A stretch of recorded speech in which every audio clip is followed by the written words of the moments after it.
즐거운 분들도 계시겠지만 힘든 분들도 계실 텐데요. 서로 격려하고 사랑하면서 아름답고 풍성한 설날이 되시길 바랍니다. 좀 겸연쩍지만 올해 마지막 설날 인사가 될 것 같습니다. 앞뒤로 새해 복 많이 받으세요 인사하시는 여러분들 되시기 바랍니다. 새해 복 많이 받으십시오. 새해 복 많이 받으십시오.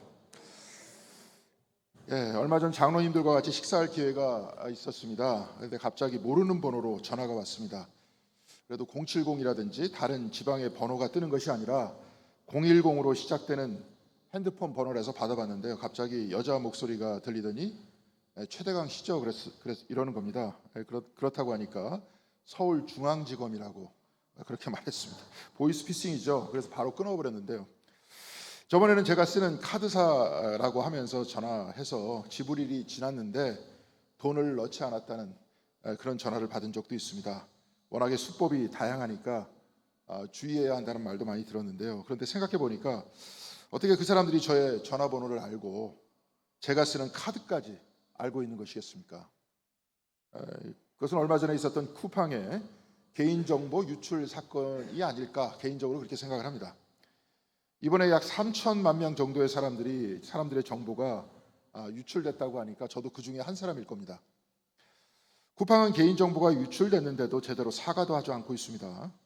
대표더러 조사받으러 나오라고 하니까 엉뚱한 미국인 시켜서 엉뚱한 답변을 하고 있습니다. 그리고 미국에서는 정치인들을 대상으로 한국을 비난하는 로비나 하고 있습니다. 그래서 저도 하도 괘씸해서 쿠팡을 탈퇴했는데요. 그런데 탈퇴하기까지 저는 꽤 망설여졌습니다. 왜냐하면 편리했기 때문에 그렇습니다. 시장을 보기 위해서 마트에 가야 하고 물건을 골라서 계산하고 집으로 돌아오기까지는 시간이 꽤 걸립니다. 그런데 쿠팡은 클릭 몇 번으로 물건을 고를 수 있습니다. 그리고 아침에 시키면 저녁에 오고 저녁에 시키면 새벽에 옵니다. 그래서 저도 별 생각 없이 그 서비스를 계속 사용해 왔던 것입니다. 이런 쿠팡과 인터넷의 세상 안에 살다 보니 우리의 삶은 어느덧 쿠팡화돼 버렸습니다. 쿠팡이 대표하는 우리 문화의 특징은 속도입니다. 뭐든지 즉각 해결됩니다. 해외 전화도 카톡을 사용하면 무료로 몇 시간이고 계속 사용할 수 있습니다. 이메일도 인터넷에 들어가서 메일 열어보기 귀찮으니까 카톡에 바로 써서 보내거나 문서를 붙여서 보내면 즉시 바다 건너 미국이나 유럽으로 건너갑니다. 요즘에 유행하는 AI는 특히 저와 같이 자료를 찾는 사람에게 금방금방 자료를 찾아줍니다. 특히 우리나라는 다른 나라에 비해서 엄청나게 빠릅니다. 해외에서 생활을 해보신 분들은 잘 아실 겁니다. 우리나라는 관공서나 은행이나 병원도 대단히 빠릅니다. 제가 영국에 가서 처음에 은행을 개설하는데 일주일이 걸렸습니다. 그런데 우리나라는 그 자리에서 바로 해주지 않습니까? 또한 영국의 내셔널 헬스 서비스라고 전 국민이 무료로 의료 혜택을 받고 있는데요. 저도 이빨을 한번 떼우려고 병원에 예약했더니 일주일 후에 오라고 했습니다. 당장 이빨이 썩어 아픈데도 결국 일주일을 기다려야 했습니다. 그러나 우리나라는 바로 그날 치료가 가능합니다. 물론 공공 서비스와 돈을 내고 받는 그 서비스는 다를지 몰라도 한국의 속도는 다른 나라가 쉽게 따라올 수 없습니다. 이런 문화다 보니 쿠팡과 같은 회사가 한국인에게 잘 맞는 것이고 외국인들도 이런 한국의 문화가 편리하기 때문에 요즘 한국을 좋아한다고 하죠. 그런데 사랑하는 성도 여러분, 우리의 신앙과 삶의 지혜도 즉각 얻거나 성취할 수 있는 것이겠습니까? 아브라함이 하나님께 소명을 받았던 나이는 75세였습니다. 모세도 떨기나무 사이에서 하나님을 처음 만났을 때 그의 나이는 80세였습니다. 아브라함이 하나님의 약속이 이삭을 통해서 성취됐던 그 나이는 100살이었습니다. 그리고 모세도 가나안 백성들을 가나안 땅까지 인도했던 바로 그때 그의 나이는 120세였습니다. 백성들은 40년간 광야를 통과했을 때 마침내 가나안으로 들어갈 수 있었습니다. 한나도 사무엘을 낳기까지 긴 세월을 기다려야 됐고 예수께서도 3년간의 공생의 기간을 위해 30년을 기다려야 됐습니다. 하나님의 백성으로 살아가는 것은 속도와는 무관합니다. 인내를 가지고 기다려야 하는 겁니다. 물건과 정보는 빠르게 움직이지만 신앙의 사람이 되는 것은 클릭 몇 번으로 바로 이루어지는 것이 아니라는 겁니다. 저는 오늘 목회단상에 아일랜드의 신부이며 철학자이고 시인인 존 오도노휴의 과도기를 위하여라는 시를 실어놨습니다. 그의 책 베네딕투스, 그 축복이라는 책에서 나오는 시가 오늘 목회단상에 걸린 시입니다.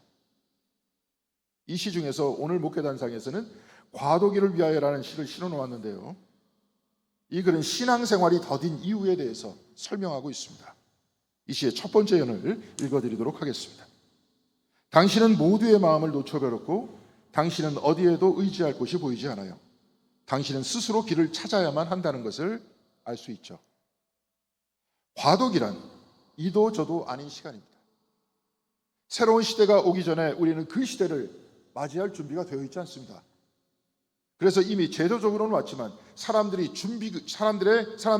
받아들일 준비가 되지 않는 바로 그 시기를 과도기라고 합니다. 2000년대 초반에 스마트폰이 처음 들어왔습니다. 그전에는 거의 모든 사람들이 피처폰을 쓰고 있었습니다. 지금은 피처폰을 쓰는 사람들을 거의 볼 수 없습니다. 그런데 피처폰을 버리고 스마트폰을 샀지만 스마트폰이 익숙하지 않은 시기, 바로 그 시기를 과도기라고 할 수 있을 것입니다.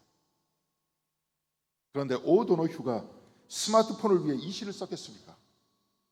아닙니다. 그는 인간이 성숙해가는 영적인 과도기에 관해서 시를 쓰고 있는 겁니다. 우리의 삶이 늘 과도기다, 이 표현은 우리 모두 다 순례자라는 겁니다. 신앙적 삶이란 어디에 도착하고 익숙해지는 삶이 아니라 끊임없이 다시 배우고 다시 책임지고 다시 선택하는 과정이라는 겁니다. 지난주 수요일 오도노휴의 책 아남 카라라는 책에서 인용한 글을 같이 나눈 적이 있습니다. 아남 카라란 고대 아일랜드어인 갈리거로 영혼의 친구라는 뜻입니다. 이 책에서 그는 죽음에 대해서 성찰하면서 독일의 철학자 한스 가다머의 글 중에서 지평선을 인용하고 있었습니다. 지평선이란 우리가 향해 나아가는 것이기도 하지만 동시에 우리와 함께 나아가는 것이기도 하다. 지평선은 하늘과 땅이 맞닿아 있는 것처럼 보이는 바로 그 자리에 있습니다. 그렇다고 내게 보이는 지평선으로 가보면 우리가 하늘을 손으로 만질 수 있습니까? 아닙니다. 그 끝으로 가보면 또 다른 지평선이 앞에 있을 뿐입니다. 물론 우리나라는 그렇게 넓은 평야가 별로 없기 때문에 이런 경험을 하기 쉽지 않지만 산 밑에서 보면 산이 하늘에 맞닿아 있는 것 같죠. 마삭에는 천마산이라는 산이 있습니다. 잘 아실 겁니다. 하늘천에 만질만 하늘을 만질 수 있는 산이라는 겁니다. 산 밑에서 보니 하도 높게 보여서 조선의 태조 이성계가 저 산 꼭대기에 올라가 손이 석자만 더 길면 하늘을 만질 수 있겠다, 이렇게 말했다고 해서 하늘을 만질 수 있는 산 천마산이 된 겁니다. 그런데 천마산 꼭대기에 가보면 진짜 손으로 하늘을 만질 만큼 하늘이 가까이 있습니까? 당연히 아닙니다. 천마산보다 10배 더 높은 에베레스트 산에 올라가도 하늘은 여전히 저 위에 있습니다. 그래서 지평선은 우리가 잡으려고 나아가는 것이기도 하지만 우리와 함께 앞으로 나아간다, 늘 우리 앞에 있다는 겁니다. 그래서 우리는 지평선을 잡을 수 없습니다. 이렇게 보면 신앙적 인생은 지평선과 같은 과도기입니다. 인생을 살아가면서 늘 배우며 살아왔지만 늘 모르는 것이 있습니다. 늘 새로운 도전이 있고 늘 새로운 의문과 방황이 있고 늘 새로운 배움과 책임이 있는 것 아니겠습니까? 옛날에 한참 인기를 누렸던 드라마 중에서 응답하라 1988이 있었죠. 이 중에 부모님이 딸 보라와 덕선이의 생일을 축하해주는 장면이 나옵니다.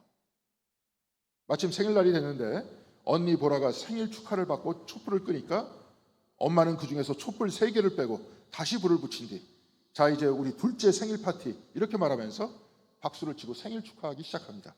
왜냐하면 둘의 생일이 3일밖에 차이가 안 났기 때문에 그렇습니다. 이때 덕선이는 눈물을 흘리면서 왜 나는 언니랑 같이 생일 파티를 하느냐고 소리칩니다. 작년에도 재작년에도 왜 나는 맨날 이렇게 생일 파티하냐고 서럽게 울면서 자리를 박차고 일어납니다. 나중에 아빠는 동생 덕선이에게 이렇게 말합니다. 아빠 엄마가 미안하다. 잘 몰라서 그래. 첫째 딸은 어떻게 가르치고 둘째 딸을 어떻게 키우고 막둥이는 어떻게 사람을 만들어야 되는지 몰라서. 아빠도 태어날 때부터 아빠가 아니었잖아. 아빠도 아빠가 처음인데. 나이가 들어서 다 큰 딸 둘과 아들 하나를 둔 아버지도 잘 모른다고 합니다. 사실 우리도 잘 모릅니다. 태어날 때부터 아빠인 사람도 없고, 또한 태어날 때부터 엄마인 사람도 없지 않습니까? 쿠팡과 같은 서비스는 아침에 주문하면 저녁 때 배달이 되고, 저녁 때 주문하면 새벽에 배송이 됩니다. 컴퓨터나 핸드폰에서 손가락 몇 번만 까딱하면 무수한 정보가 쏟아져 나옵니다. 이렇게 빨리빨리 진행되는 문화가 우리를 지배하고 있지만, 정작 우리는 곁에 있는 사람을 어떻게 사랑해야 할지 몰라서 방황하는 존재가 바로 우리들이 아닙니까? 우리가 이 인생에 대해서 배우는 것은 AI처럼 즉각적으로 반응하지 않고 긴 시간 이해하고 수용하고 결단하는 과정이 필요한 것 아닙니까? 교회락상으로는 오늘은 트랜스피규레이션 데이, 변화산 주일입니다. 이 변화산 주일날 오늘 본문의 말씀은 늘 과도기적 삶을 살아가고 있는 우리에게 어떤 말씀을 전해주시겠습니까? 지평성을 향해 걸어가는 이 신앙적 순례자의 길 위에 서 있는 우리에게 오늘 본문은 어떤 지혜를 가르쳐주고 있는 것입니까? 먼저 오늘 본문 말씀 마태복음 17장 2절에서 3절까지는 이렇게 기록되어 있습니다. 그런데 그들이 보는 앞에서 그의 모습이 변하였다. 그의 얼굴은 해와 같이 빛나고 옷은 빛과 같이 희게 되었다. 그리고 모세와 엘리야가 그들에게 나타나더니 예수와 더불어 말을 나누었다. 예수께서 베드로와 요한과 야고보를 데리고 높은 산에 올라가니 예수님의 모습이 변했다고 했습니다. 그의 얼굴은 해와 같이 빛나고 옷도 빛과 같이 희게 됐다고 했습니다. 이 모습은 마치 오늘 우리가 읽었던 구약성경의 본문 출애굽기 24장 15절에서 16절에 모세가 산에 오르니 하나님의 영광이 찬란하게 산 위를 덮었던 그 장면이 재현되는 환상이 제자들 앞에 펼쳐졌던 겁니다. 그리고 3절을 보면 예수께서 모세와 엘리야가 예수님과 같이 말씀을 나누고 있었다. 이렇게 말씀을 우리에게 보여주고 있습니다. 구약 성경의 인물 중 최고봉이었던 두 영웅들이 빛과 같이 변한 예수님을 중심으로 이야기를 나누고 있었습니다. 이 세상 어느 곳에서도 보지 못한 엄청난 광경이었습니다. 이 신비한 광경을 눈앞에 본 베드로는 거의 즉각적으로 이렇게 말했습니다. 선생님, 우리가 여기에 있는 것이 좋습니다. 원하시면 제가 여기에다 초막셋을 지어서 하나는 선생님을, 하나에는 모세를, 하나에는 엘리야를 모시도록 하겠습니다. 솟구쳐 오르는 울컥함과 같이, 혹은 나도 모르게 터져나오는 웃음과 같이 베드로는 자기도 모르는 사이에 이와 같은 말이 즉각적으로 터져나왔던 겁니다. 왜냐하면 그는 이 장면을 보고 더 이상 순례자의 삶, 이 과도기의 삶을 살지 않아도 된다고 생각했기 때문에 그렇습니다. 산꼭대기에서 예수께서 하나님과 같이 변하고 모세와 엘리야가 주님의 말씀을 들으면서 시종을 들고 하늘에서 음성이 들리니 마음속에 가지고 있던 모든 의문들이 한꺼번에 풀리는 것 같았습니다. 이미 그는 정답을 찾은 것 같았습니다. 예수가 하나님이고 그 자리에 구원의 자리라고 그는 생각했던 겁니다. 그래서 내가 이곳 천국과 같은 곳에서 초막셋을 짓고 영원히 살겠다, 이렇게 말한 것이 아닙니까? 그런데 본문 제 7절에서 8절까지는 이렇게 기록되어 있습니다. 예수께서 가까이 오셔서 그들에게 손을 대시고 말씀하셨다. 일어나거라, 두려워하지 말아라. 그들이 눈을 들어서 보니 예수밖에는 아무도 없었다. 그들이 눈을 떴을 때 하늘의 구름은 사라지고 모세도 사라지고 엘리야도 사라졌습니다. 그리고 예수밖에는 아무도 없었다고 했습니다. 즉각적인 환상은 즉각 사라졌습니다. 그곳에 영원히 있고 싶어 초막셋을 짓겠다고 했지만 초막을 지을 사이도 없이 그 환상은 이미 사라져버린 겁니다. 그리고 그 앞에는 예수 외에는 아무도 보이지 않았다고 했습니다. 사랑하는 성도 여러분, 오늘 이 본문의 말씀은 우리에게 무슨 말씀을 전해주고 있는 겁니까? 신앙생활 안에는 환상이 보일 수도 있습니다. 입신이라고 하죠. 동방 정교회에서는 예수 기도를 반복해서 드리다 보면 마치 예수께서 빛으로 변하듯 온 세상이 하나님의 영광으로 가득 찬 빛의 세상으로 보일 때가 있다고 합니다. 그런데 이것을 위해서 신앙생활을 하는 것입니까? 그 환상적인 모습을 보기 위해서 기도하는 것입니까? 아니면 이 순례의 삶 속에 동행하시는 하나님과 함께 늘 과도기엔 우리의 삶을 살아내기 위해서 신앙생활을 하는 것입니다. 하나님은 환상 속에만 존재하십니까? 아니면 일상을 살아가는 우리와 함께 계시고 우리와 함께 길을 걸으시고 지평선 너머에서 우리를 이끌어 주십니까? 모세는 호렙산 불타는 떨기나무에서 하나님을 만났습니다. 떨기나무가 불에 붙었으나 그 가지는 타지 않는 그 신성한 장면을 보고 바로 그곳이 하나님의 산이라고 모세는 깨달았습니다. 그런데 하나님께서는 그에게 그 자리에 머물지 말고 가라 하면서 보내지 않았습니까? 불타는 떨기나무에 현현하신 하나님에게 모세는 하나님의 이름을 물었습니다. 이때 하나님께서는 모세에게 대답하십니다. 나는 곧 나다. 나는 곧 나다. 영어로는 I am who I am입니다. 이 뜻으로 말씀을 의역해보면 이 뜻 해석해보면 나는 있는 그대로 여기 있다. 바로 이 뜻입니다. 하나님은 불타는 떨기나무의 그 환상 안에만 계신 것이 아니라 현재 모세가 있는 바로 그 자리에 있는 그대로 여기에 있다라고 말씀하시는 것 아닙니까?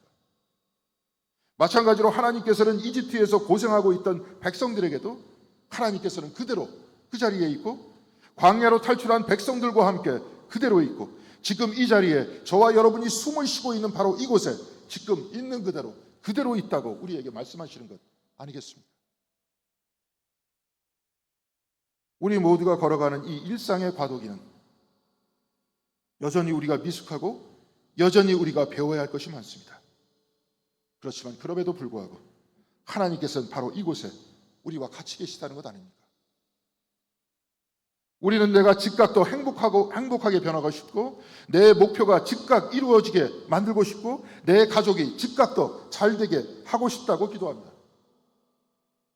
그러나 삶은 쉽게 변하지 않습니다. 불에 탄 떨기나무가 즉각 보였듯이 변화산 꼭대기의 환상의 모습도 즉각 보였듯이 그래서 베드로가 즉각 초막을 짓겠다고 했듯이 무엇이든지 즉각적으로 처리해버리는 이 세상 안에서 우리도 무엇인가 그 어떤 것인가도 즉각적으로 변화되고 변화하게 해달라고 기도하고 바라지 않습니다. 즉각 내 앞에 환상을 보여달라, 즉각 하나님을 보여달라고 하기도 하고 즉각 내 삶의 문제가 해결되기를 바라기도 합니다. 그래서 하나님을 향해서 빨리 주세요, 빨리 응답해 주세요 이렇게 기도하다가 응답이 없으면 지쳐서 때로는 하나님을 향한 마음의 문을 닫고 교회와 이웃에 대한 마음의 문을 닫고 나를 싫어하면서 살아간 적이 있지 않습니까? 미국의 영성가인 리차드 로우는 위쪽으로 떨어지다라는 책에서 현실을 받아들이는 것은 언제나 그것을 견뎌내는 것이다 이렇게 말했습니다. 언제나 견뎌내는 내 삶 속에 현실을 받아들이는 내 삶 속에 바로 그곳에 하나님이 계시다는 것 아닙니까? 우리에게 필요한 것은 이 과도기의 시간을 빨리 끝내고자 하는 조급함이 아니라 이 시간 속에 담겨진 보물을 찾아내는 일입니다. 하나님은 환상 속에도 계시지만 일상 속에도 계십니다. 환상은 즉각적으로 우리 눈앞에 펼쳐지지만 일상은 훨씬 더 길게, 훨씬 더 깊게 우리의 삶 끝까지 이어집니다. 그렇다면 일상 안에서 동행하시고 우리에게 생명 주시고 모든 사랑과 피조물을 품고 이끄시는 하나님과 함께 이 일상을 견뎌내고 그 안에 숨겨진 하나님의 사랑과 하나님의 말씀을 우리가 찾아내야 하는 것 아닙니까? 존 오도너 휴는 과도기를 위하여라는 그의 시 끝에서 이렇게 결론을 내리고 있습니다. 여기서 변화하고 있는 것은 바로 당신의 마음입니다.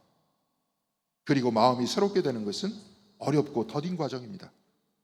당신이 이곳에서 더욱 충실하게 인내할수록 당신의 마음은 더욱 재련되어 새로운 새벽을 맞이하게 될 것입니다. 오도너 휴는 이 마음이 새롭게 되는 것은 어렵고 더딘 과정이다 이렇게 말합니다. 결코 조급하게 우리가 생각한다고 해서 이루어지는 것이 아닙니다.